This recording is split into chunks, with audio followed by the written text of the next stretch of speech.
Welcome, everybody, to this lecture by Dominik Bongartz. He's at RWTH Aachen University. He is the recipient of the W. David Smith Jr. Graduate Publication Award.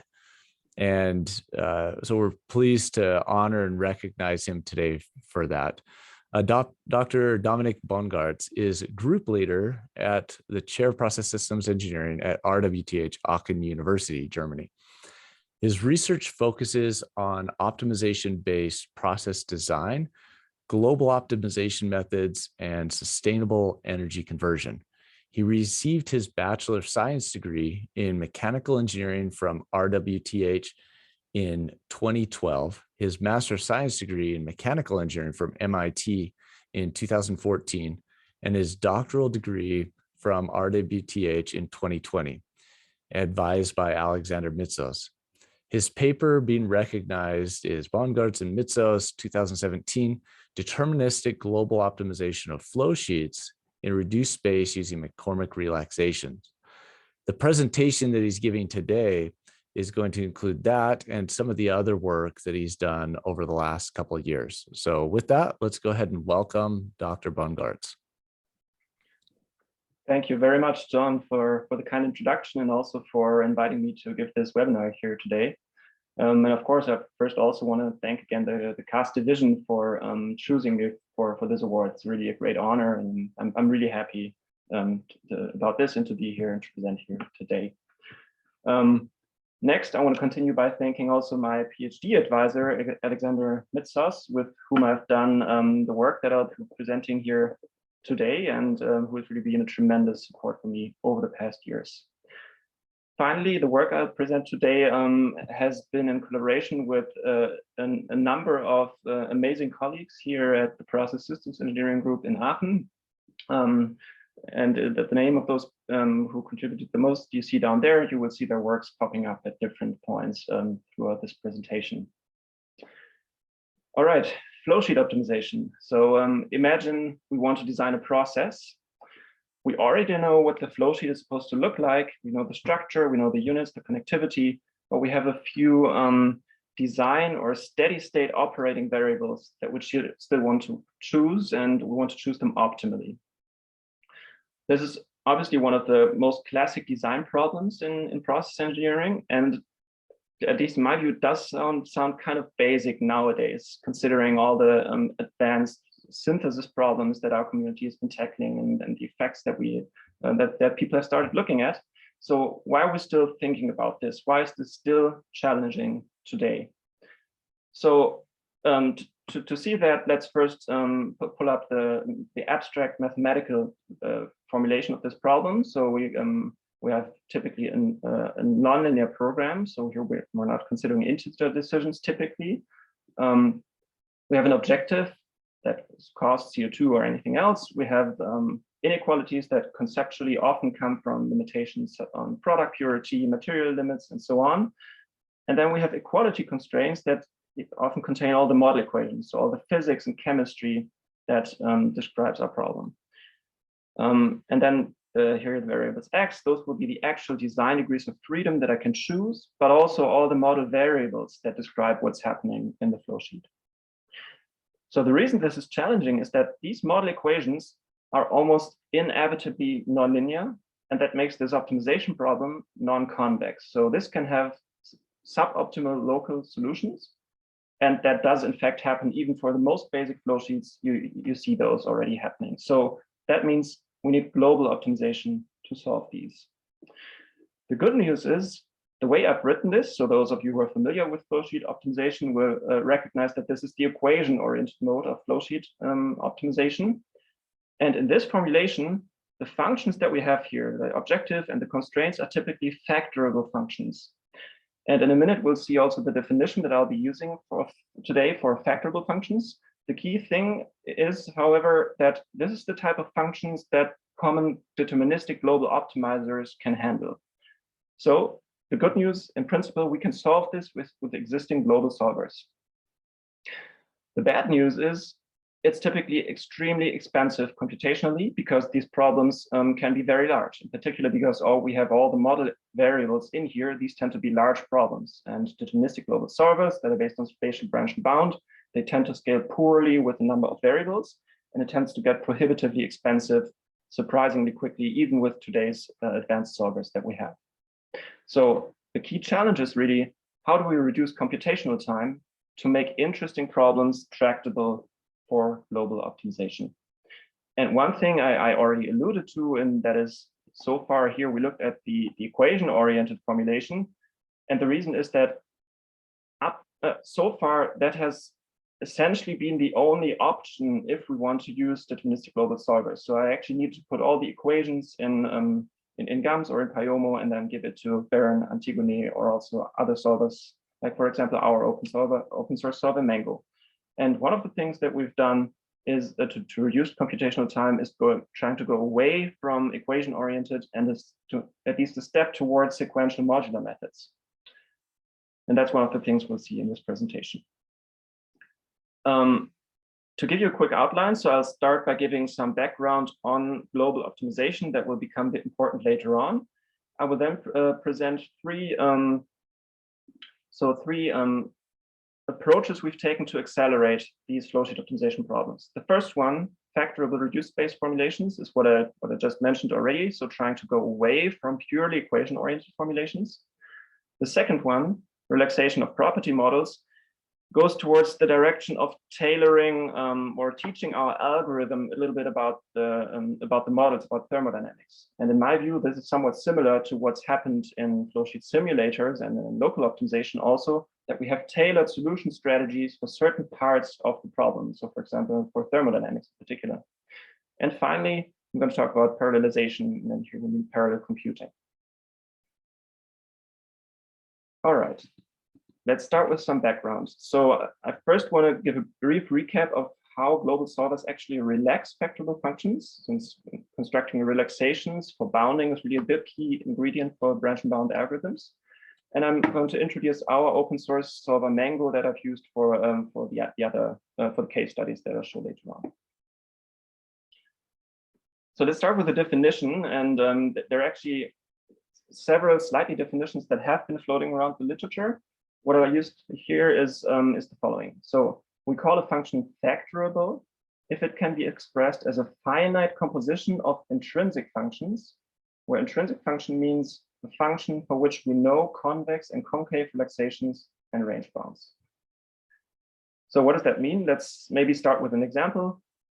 So this function here could be a factorable function. I have x of x1 times max x1, x2 plus x2 times log x2.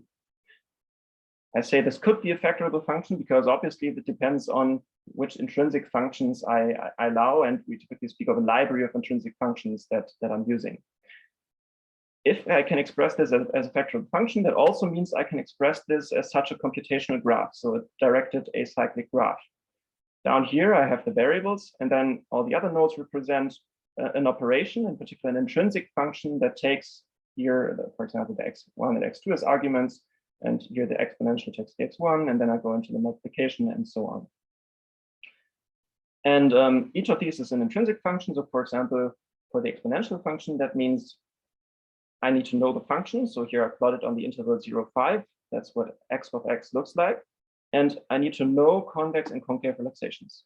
So here that's easy because the exponential function is convex itself. So the function itself is the convex envelope, and the secant here is the concave envelope. By the way, I'm using this funny notation to denote the concave relaxation of the function x here and the convex one.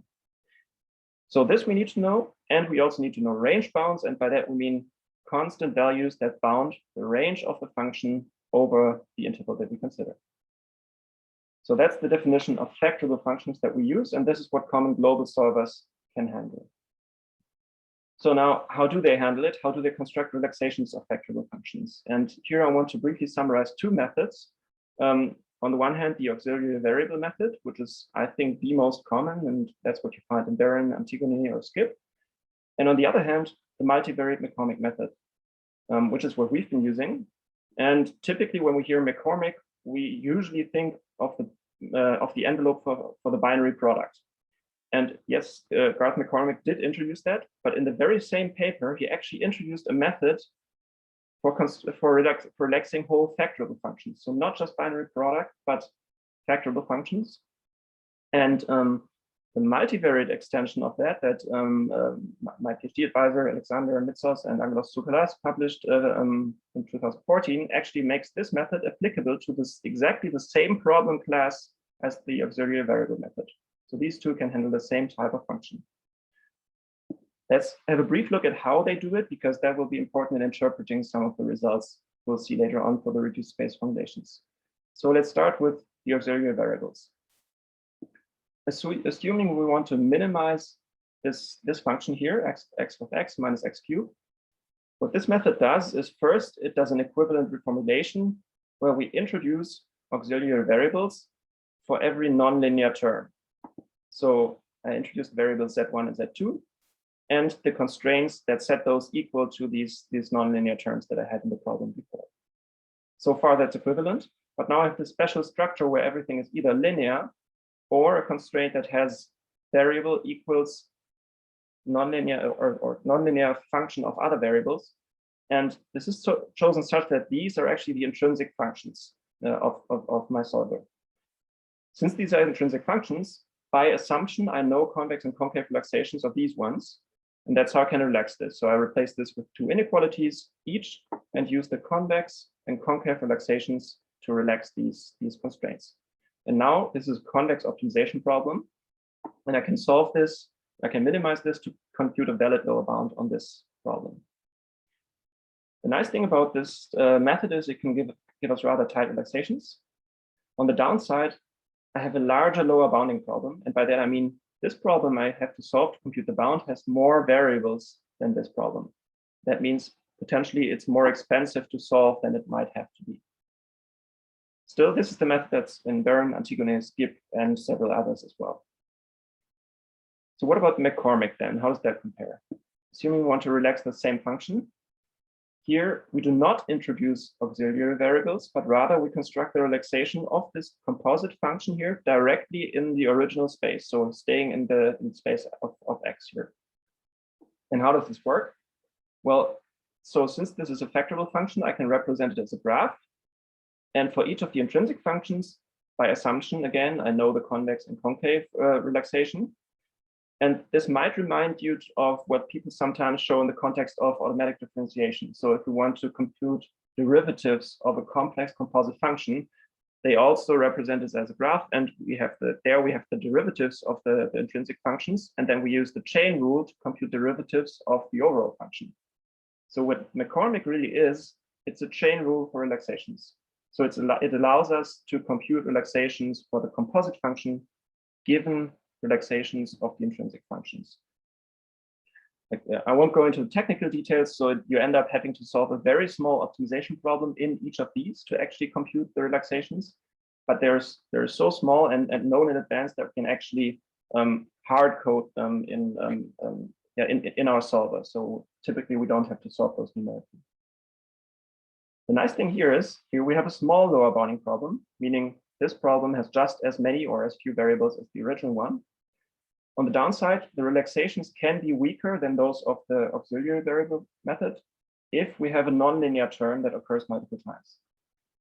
I could also phrase this more positively. In general, they're the same relaxations unless we have such a nonlinear term that occurs multiple times. So for example, if the x cube here occurred more than once in the problem, then these relaxations could be weaker than the other ones.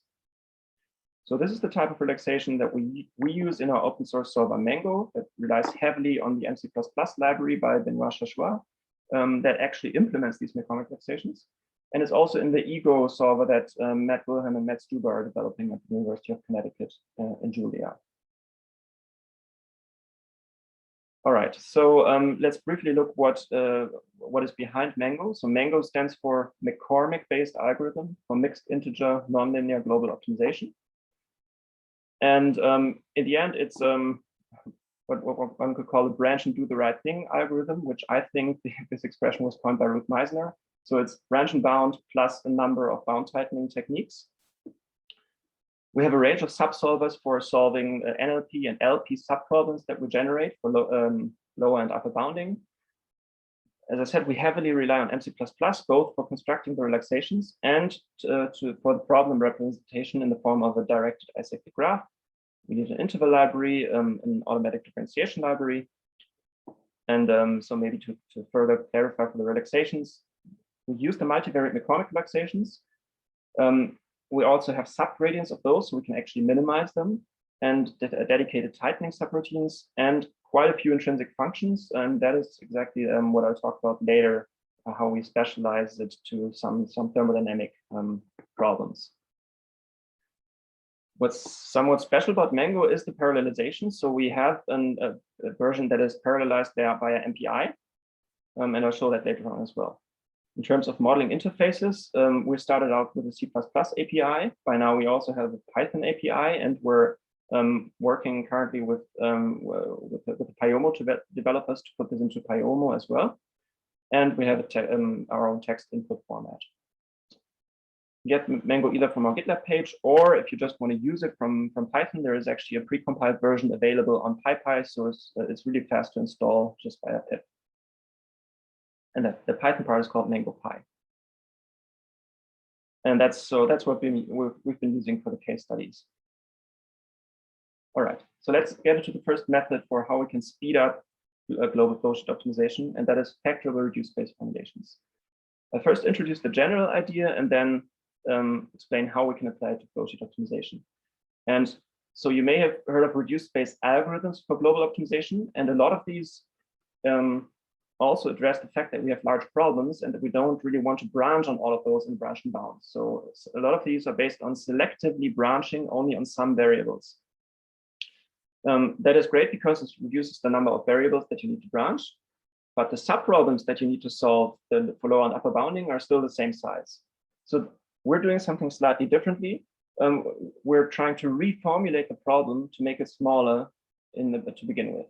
And the basic observation is, as soon as you have equality constraints in your problem, you have a lower effective dimensionality. So here, for example, we have a problem with two variables, x1, x2, and we want to minimize the function f, that is this surface here. But we have an equality constraint that constrains me to be on this red line. So I'm really searching the minimum of this red line that's kind of a one-dimensional object and not two-dimensional. And that's what we want to exploit, to have fewer variables in the branch and bound algorithm. And we want to do so at the modeling stage already, so actually reformulating the problem. So given our NLP that we saw before, we want to exploit the equality constraints to reduce the problem size. So first of all, we conceptually partition our variables into design variables and dependent model variables that could be computed from the constraints once we have values for the design variables. And what we'd really like to do is, well, first of all, we put that partition of variables in here, and then we'd like to solve the equality constraints for y, so we can eliminate y from the problem and have an optimization problem only in the degrees of freedom. That would be great because that's the smallest possible problem we could construct, right? So now we have only the degrees of freedom, and if you think of flowsheet optimization, here we might have hundreds or thousands of model variables, whereas we typically have maybe a handful or a dozen or a few dozen degrees of freedom. The challenge is, of course, how do we actually do this? Well, we'll for now at least assume that there is such a solution and that solution is unique. But even in that case, if we have to solve this numerically, that's kind of difficult, because how do we then compute relaxations for these functions f tilde and g tilde that now involve somehow the solution of the constraints? And here there are two ways of addressing this. One would be to acknowledge that we typically can't solve these analytically, but we can treat them as implicit functions defined by the constraints. And that's something that the group of Paul Barton and recently also of Matt Stuber have been very active in over the past years. But you need these special methods, which we don't have available also. The alternative is to somehow make sure that the problem remains factorable. And that's what we are going to focus on today. And that's why we call this type of reduced-based formulations factorable reduced-based formulations. To ensure that the problem stays factorable, we have to accept that we will not be able to eliminate all model variables, but only some model variables, ye, and we will have some variables, yr, that will need to remain in the model. By doing that, however, we'll be able to keep the problem factorable. So we again put this partition of variables in here, and we choose that partition such that we can eliminate the ye variables with the constraints and have them expressed as a factorable function of the design variables and the remaining model variables. And this essentially means I have to find parts of the model that I can plug into one another to compute this ye as an explicit expression of the d and yr, because then it's factorable.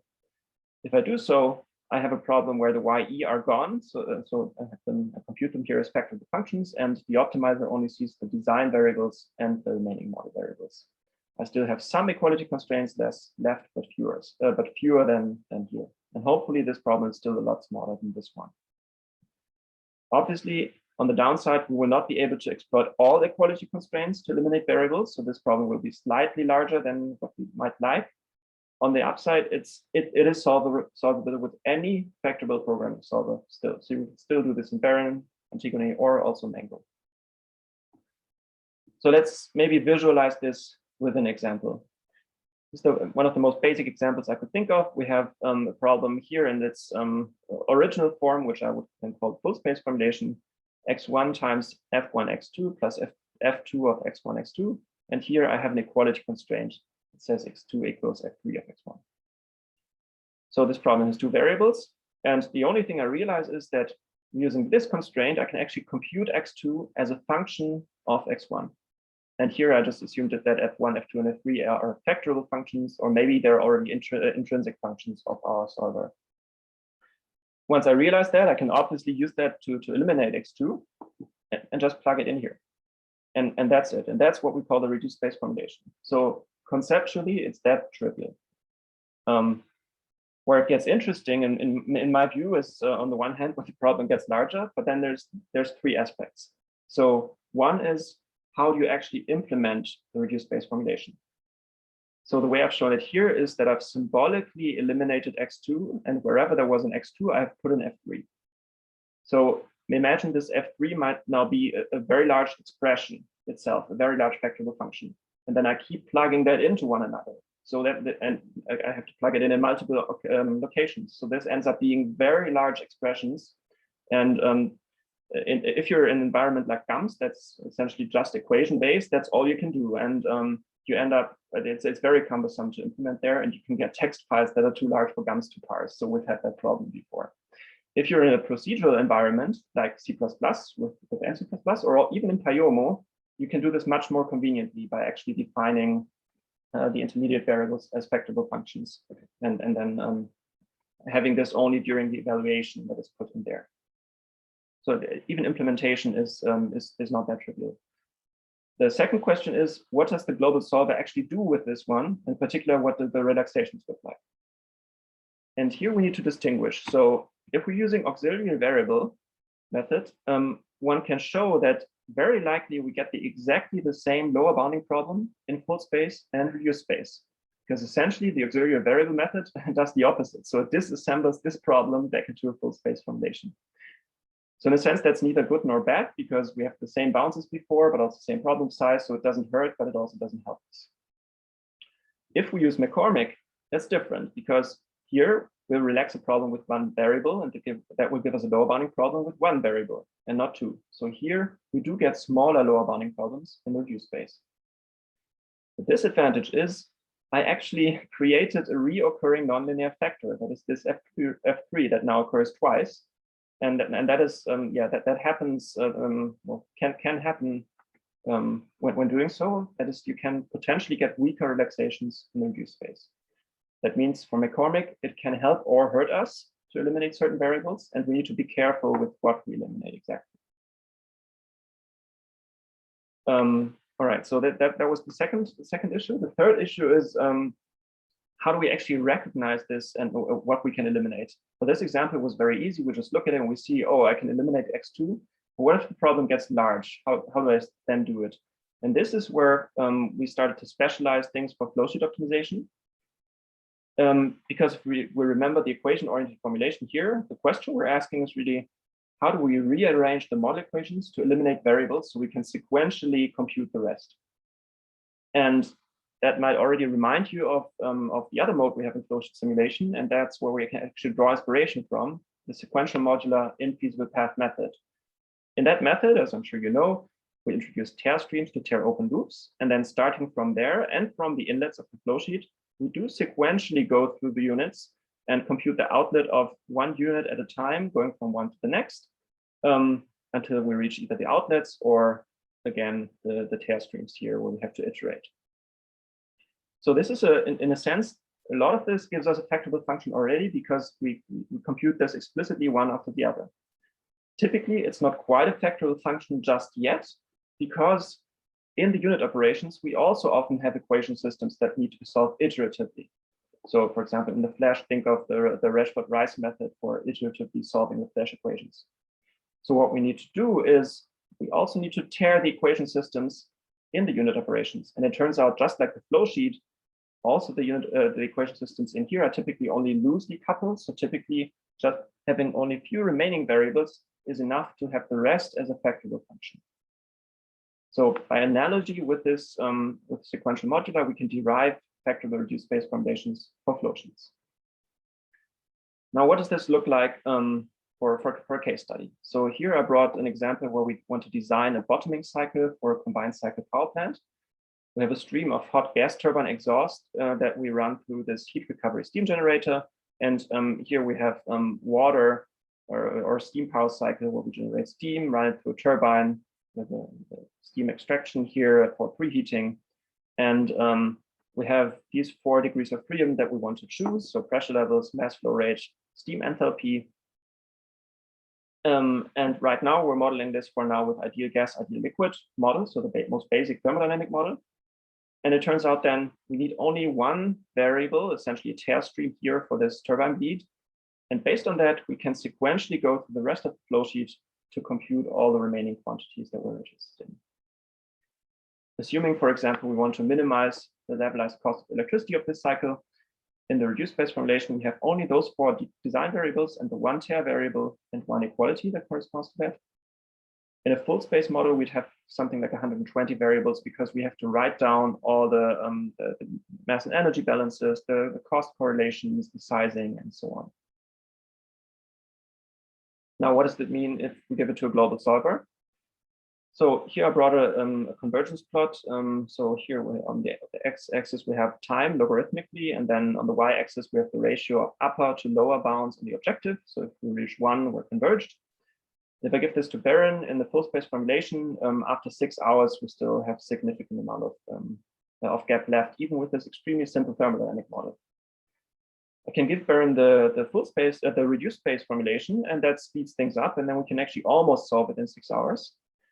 And we did the same thing in Mango, where in the reduced space formulation, we can solve this actually in less than a minute. I don't have the line for the full space formulation in Mango, but this tends to be is typically slower than Baron. So it's really the reduced space formulation that allows us to solve this faster here. If we analyze the logs a bit more closely, we see that both the number of branch and bound iterations goes down and the time per branch and bound iteration. So that's the smaller problem size that we see. And that time reduction is more pronounced in Mango than in Baron. And I think we can trace that back to the McCormick relaxations that actually give us small lower bounding problems as opposed to the larger ones in Baron. And you can see here, this can really make the difference between a problem being solvable versus not solvable. So recently, a couple of colleagues in our group and also sometimes myself, we have extended this to a number of machine learning models that we use as surrogate models in optimization problems. And there we can do similar things because they often also have special structure that we can exploit. So imagine, for example, this artificial neural network where given the inputs, we can sequentially compute the output values of these nodes layer by layer in a similar fashion. We did a similar thing with Gaussian processes recently, support vector machines, and Hammerstein-Wiener models for dynamic problems. And a lot of these are in our open source toolbox, Melon, that's also available on GitLab. All right, let's come to the second part, relaxations of property models. And here I brought two parts, that's general pure component models and the IAPWS IF97 model for water, which is like a special model only for water and steam that's used for power plant design quite a bit. And as I said, so the idea is these types of models keep coming back in our flowsheet optimization problems. So why not invest a bit of ad hoc work to get better for specifically these models? And for the general pure component models, I brought the example of a vapor pressure model with the extended onto one equation. So this is for a fuel component that we looked at for design problem, where I took the parameters from the Aspen Plus database and plotted the vapor pressure according to the extended onto one equation, which goes from 0 to 40 bars here. This is a factorable function, and I can just apply McCormick or the auxiliary variable method, and that gives me these relaxations. In this case, they're the same. The blue function you can't see anymore because it's hidden behind the convex relaxation here. That's because I had to zoom out, since the concave relaxation goes not to 40 bars, but to 300,000 bars up here. So it's very far away from the function. It's very weak relaxation, and this will result in slow convergence in global optimization. If you look at the function, though, it doesn't look that bad, right? It looks kind of increasing in convex. And so in general, the extended onto one equation, if you just put in any parameters, it does not need to be increasing. It does not need to be convex. But if you look at actual vapor pressure curves, they always look like that. And we realized that one can actually give physical arguments why realistic vapor pressure curves always need to be increasing and convex. And if we know that, we can, of course, exploit that to get, in this case, the best possible relaxation, so the envelope and also perfect range bounds. We did similar things with ideal gas enthalpy models, vaporization enthalpy models, and also some analysis of NRTL, the NRTL model, and some solvent mixing rules, all aiming to get tighter relaxations that we can use in our flow sheeting problems to converge faster. The IPWS model is, as I said, much more specialized. This is only for water and steam, and it's so it's subdivided in different regions of pressure and temperature. And in each of those, I have a large number of correlations that allow me to compute different properties as a function of other properties extremely accurately. And all of them are in principle factorable functions, but they're very complex factorable functions. And that means that the relaxations that we get are typically extremely weak. As an example, I brought the saturated liquid enthalpy. So enthalpy of the saturated liquid as a function of pressure, which looks like this. So it goes from 0 to 1,800 here. If I just apply McCormick, that's what I get. So down here, convex relaxation and concave relaxation, and those go to minus or plus 10 to the 7. So again, they're extremely weak, and they're essentially useless in global optimization because they're so weak. So we need something else. As I said, we can invest a bit of ad hoc analysis. And so this function looks almost concave. Unfortunately, it's not quite concave. So there's some part here that's slightly convex. What we can do, however, is we can use alpha BB and compute the best possible alpha offline by globally minimizing or maximizing the second derivative. And we do that only once because we know this function, we know its domain, that's never going to change. And for the concave relaxation, that gives us a very tight concave relaxation already, because the function is almost concave. On the downside, because we have this significant negative curvature, the convex alpha BB relaxation is rather weak again. So this one we don't like. So this one we will not use, but we'll stick with the concave one. For the convex one, we can instead use what I called here the inverse alpha BB variant, and that's something that Farouk Hassan published a few years ago, where we use the same alpha as for the concave one to construct a concave underestimator, here the dashed red line, and then you take the secant of that as a convex underestimator. And obviously this is much tighter than the original one. And this type of analysis we repeated for all functions in the IPWS that we were interested in. If we can now put this together, and we can use the flowsheet model I showed you before, but now not with ideal gas, ideal liquid, but with the IPWS, so with the state-of-the-art model that you'd also use in the flowsheet simulator. And solving the same optimization problems before, so minimizing levelized cost of electricity in Mango. Now with the IPWS, if I do McCormick, nothing happens. I can let this run for days, it will not converge. With the specialized relaxations, again, this is solved in less than a minute. This just shows that if we tailor to the problem at hand, we can get much faster again. Finally, I briefly want to talk about parallelization.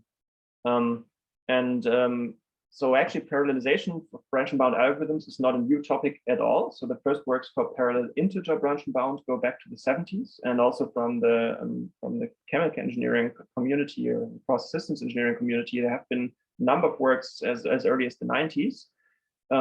Still, it's not in today's global solvers. So it's not in Baron or Antigone, with one notable exception, and that is the Octaract solver that actually just became available in GAMS this month. It's developed by the former student of Claire Agiman, and I think that's very exciting. But again, for so far, there's been very little available with today's solvers, and also for today's hardware. And you can imagine that that changed quite a bit since the 90s. So what we did is we implemented one of the most basic methods for parallelizing branch and bound in Mango, just to see how far we can get with that already. And the version we implemented is a manager worker scheme via NPI. So we will have one process that acts as the manager, does some pre-processing, and then mainly manages the branch and bound tree.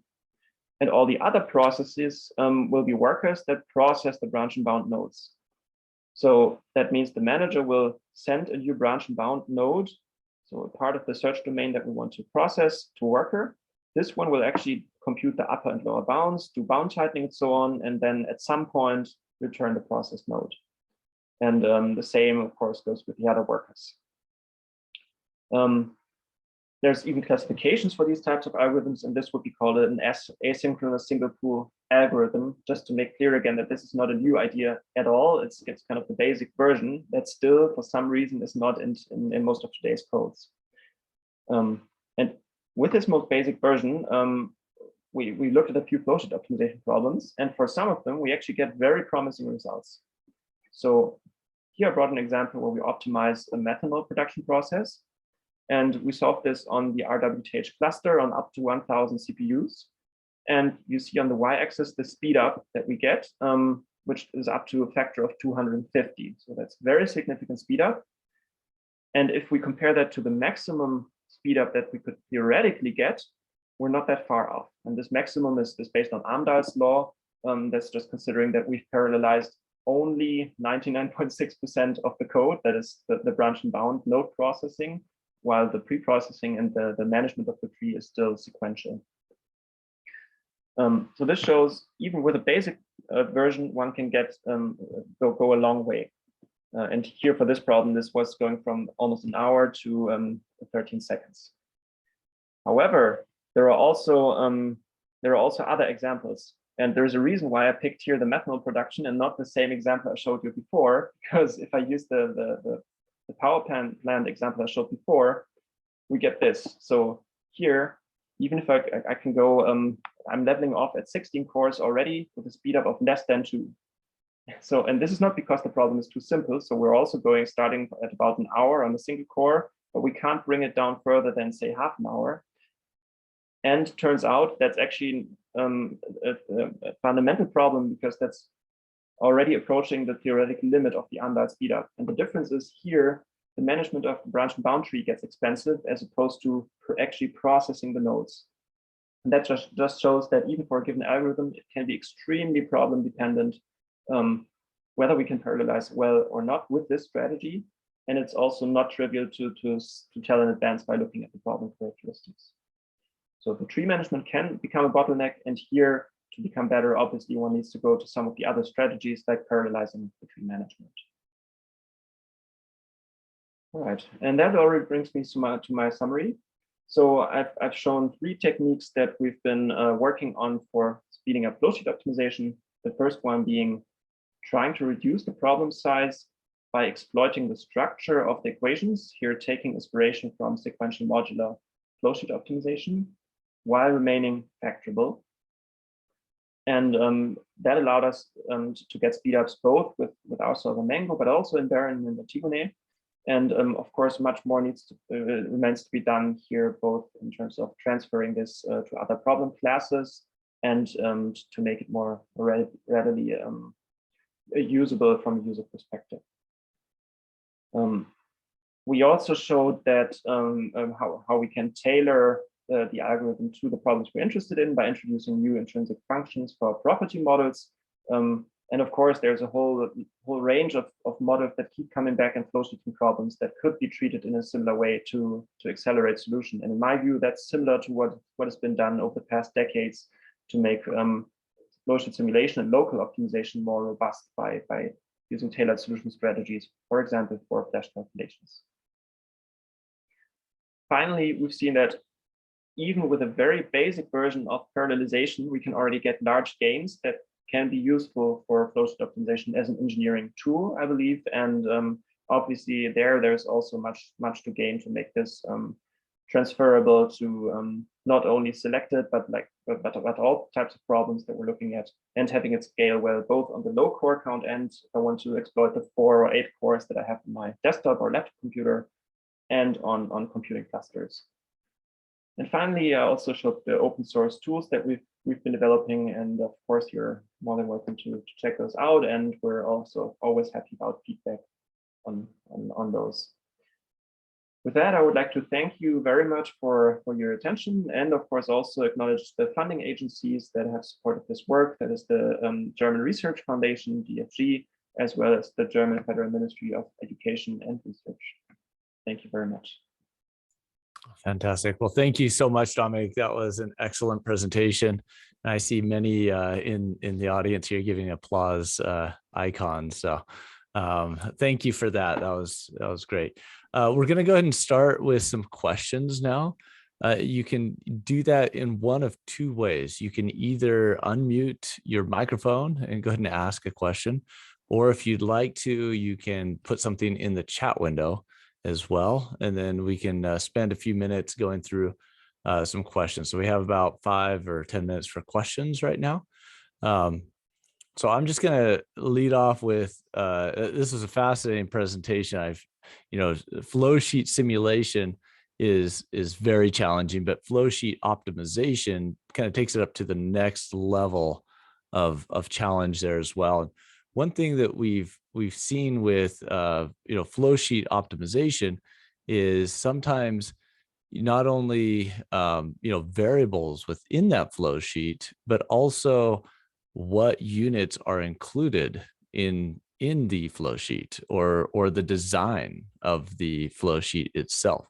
What can you say about that? With these, it seems like these methods would also be applicable to that problem as well. How many reactors you need in series, or how much so can you say anything about that, just the design of the flow sheet as well? Yeah, absolutely. And that's a great point, and that's obviously the next more challenging problem class that we can look at beyond flow sheet optimization will be superstructure optimization. And yes, so in principle, all of these methods are also applicable to superstructure optimization. I mean, for the parallelization, that's obvious. That's on a different level. And then even in the synthesis problems where I decide on the structure, I will still have the thermodynamics in there. So being able to treat the thermodynamic functions well is still important there. For these reduced-based formulations, of course, we need to be able to identify them based on the problem formulation. And for superstructure optimizations, we actually have a number of more choices to make on how to write down these problems, right? So you have these different types of typically mixed integer formulations, or even generalized disjunctive programming formulations that allow you to select units and activate or deactivate the corresponding equations of the units. And so we actually recently started looking into some of that. It's in particular my colleague Yannick Burre here in our group that has started to compare a few mixed integer formulations for superstructure optimization, exactly to see to what extent we can do similar things there. And turns out it depends a bit on the formulation. So for example, if you have the classical big M formulation, it's a bit more challenging. And then for example, in convex hull or also in other formulations. So yeah, like I guess the short answer is yes, to a certain extent it's transferable, but we have, similar to what we had to do here, we have to again look at the problems and see how we can derive those. And so far that's something that I as a modeler have to do and come up with. Excellent. Well, thanks. Great answer there. I think it's fascinating that it's a lot of these property models that cause many of the problems for the solution. And you've presented, with the case study that you presented, you showed that you were able to take these property models, create these relaxations, fit it into this framework, and then you saw a dramatic improvement of the performance. And I guess one question I have is also an observation that a lot of people who have developed property models were not thinking about optimization when they developed them. So they said, hey, this fits well. I'm just thinking about simulation and evaluation. And sometimes the evaluation of that function is much different in terms of performance than the optimization. You've done some studies here on relaxations. What advice would you give to those developing thermodynamic or property models in general to create ones that are friendly towards optimization? Yeah, that's an excellent point. I think a very tough question. So I wouldn't claim that I can give general advice on how to design optimization friendly property models in general, because if I'm thinking about local optimization and using gradient-based solvers, I think I do have slightly different requirements than for global optimization, where I care about relaxations and so on. Yeah, so I mean, one thing that for global optimization makes things much easier is obviously if the model is factorable. And so maybe we can take the IAPWS model as an example. So that's this huge water model, and there's actually at least two versions of that. There's the original one, let's say, that's the IAPWS 95. And that comes in the form of mostly a Helmholtz equation of state, which is kind of one of the thermodynamically most intuitive or most sound ways of representing it, because then you get everything else as derivatives just from this one equation. But on the downside, you have to solve it iteratively in most cases. So for most applications, you want to compute I don't know, enthalpy as a function of pressure and temperature, and then you have to iterate through this model already just to compute that one value. And on the other hand, you have other models, and that includes, for example, the industrial formulation of the IAPWS, which is what we've been working at, that give you explicit expressions for computing that directly. And that's obviously much easier even just for evaluating, but also in a global optimization context, at least much easier, because you can put it in there and just evaluate it and also get relaxations for that. If you have these models for which you need to iterate, of course, I can also just put these as equations in the flow sheet, and then I have these equation systems as part of the overall equation system. And depending on the solver, that may or may not be a good idea or work out well in practice. But in my view, these other models are just a lot easier to handle. And as I said, depending on the solver, there are obviously many more things that come into play, including smoothness, going all the way to numerics of actually yeah, how robustly can I actually even evaluate the function and so on. So yeah. Fantastic, thank you.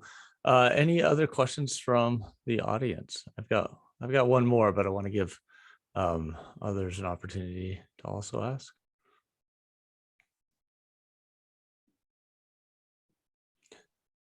Okay, let me just ask my other burning question here. It seemed like some of the relaxations, you had to create these specialized functions, and that seems somewhat labor intensive when you're doing the modeling.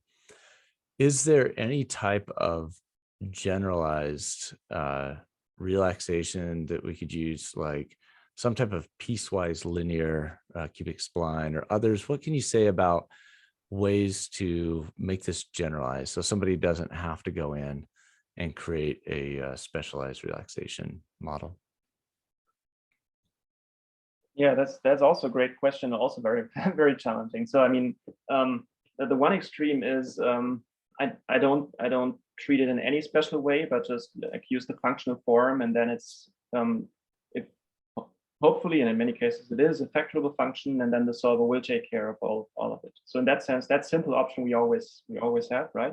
But if I want to become better beyond that, I don't think there are many options of doing that without like somehow getting that extra information in there. And I mean, what we've done is the one extreme that we actually introduce each of these models as intrinsic functions to a certain extent.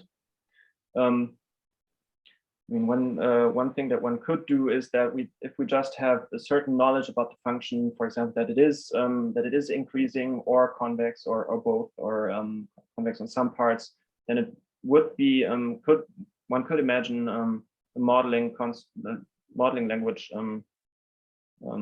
part that allows me to specify that and then exploit it without having to implement it right away.